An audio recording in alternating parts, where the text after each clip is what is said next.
Targaryens famously love to keep it in the family, but even they on occasion will take a look around and go, hey, I'm actually attracted to this person that I'm not related to. Weird, why don't I marry them? A strange concept, I know. So let's take a look at all the different families who have married into House Targaryen from Aegon the Conqueror until the present. Okay, little asterisk, I'm gonna stick to talking about the families that actually had kids that made it down the bloodline.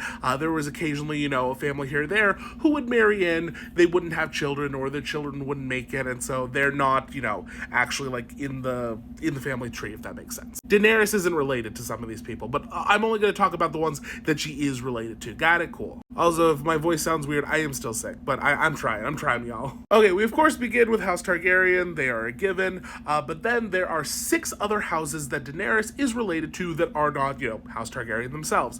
I know there's only 5 here. I will explain in a moment. The first one are the Velaryons. That's kind of a given. They were around early on quite a bit.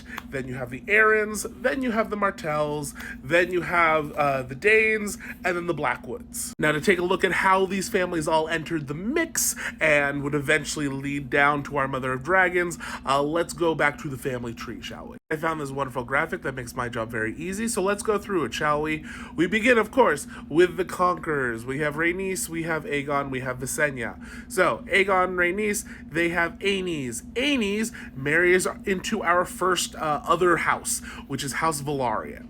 This is pretty standard. They didn't have, the Conquerors, none of them had any girls between them, so when you don't have that, and we're not doing the brotherly love, we need to marry a woman, and the closest Valyrian family that is still alive and, not at the bottom of a volcano are the Velaryons. In fact, you could argue that the Velaryons enter this family tree even earlier because the Conquerors, their mother, was a Velaryon herself. But anyway, so Aenys marries Alyssa Velaryon, who is one of the, I will say, more badass queen consorts in Westeros. She goes through a lot, but she rolls with the punches, and she is a big time player. Love Alyssa Velaryon. She is very cool to me. Yeah.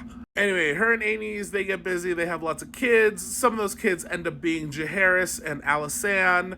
Jaehaerys and Alysanne, they get together, they get real busy, and they have 13 children. God, it's 13, right? Jaehaerys, you suck. She wanted to be done. Why you make her keep having these children? But anyway, it's gonna get a little confusing for a second, so really follow those lines there. Okay, so Jaehaerys and Alysanne, they have a daughter named Daella. Daella marries Roderick Arryn, and they have a daughter named Emma Arryn. And if you've seen House of the Dragon, you'll remember Emma Arryn. You met her briefly in episode 1 before, fuckery took place. Because Emma Arryn marries Viserys Targaryen, who was the child of another couple of Alysanne and Jaehaerys' kids, Balon and Alyssa Targaryen. So that's how the Aarons enter the mix. So the Aarons produced Emma Arryn. Emma Arryn herself was half Targaryen, but there you go. We have another great house who has now made their way into the royal line. Anyway, you got Rhaenyra, and then the family tree becomes a circle, because then there's Daemon involved, and it's a mess. It's a mess. It's fine.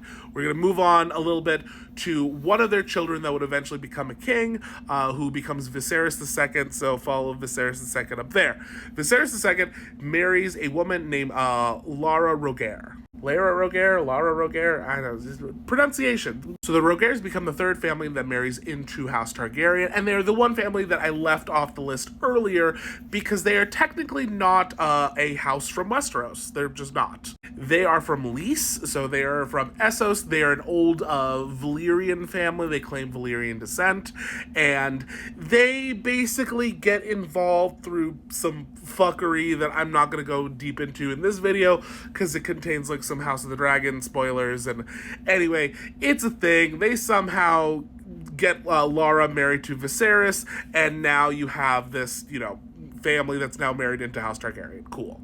Also, the reason I didn't include a sigil in the previous page, but there is one here, this person seems to have just made one up, which is very cool. It looks like they did Tears of Lys because of Lys. I think that's clever. But if you'll remember, the Targaryens themselves didn't have a sigil banner originally because that isn't a Valyrian custom, and so I assume it is the same thing for House Rogaire, since I don't think there's any official art for a sigil of theirs. Yeah. Anyway, a couple more generations go by. Then you get Daeron the Good. Daeron the Good, I like to call him Daeron the Fine. He's fine.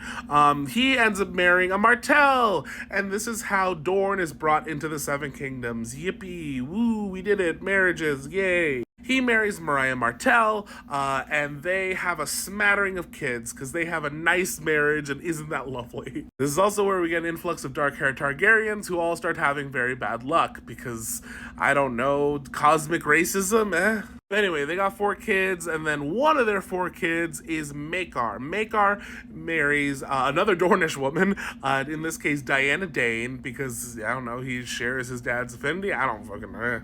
Maybe he had mommy issues. I really don't know. But anyway, we enter the House Dane. Yes, the weird House Dane with all the mystery. They are they are very much in the royal bloodline now because of Maekar and Diana Dane.